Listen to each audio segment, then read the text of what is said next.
A gente tem que dar os créditos para quem acorda cedo, antes mesmo do galo cantar, antes da cidade abrir os olhos e as portas, antes do café chegar à mesa. A gente tem que dar crédito para quem conhece o solo pelo toque, para quem encontra na terra o sustento da própria família e leva o alimento para a nossa.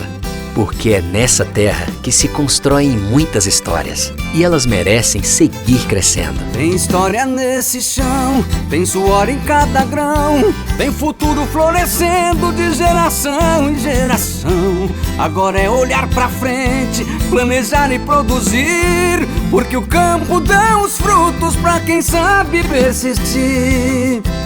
Com o crédito rural Banestes, o campo pode crescer. Juntos para o futuro, para os frutos da terra colher.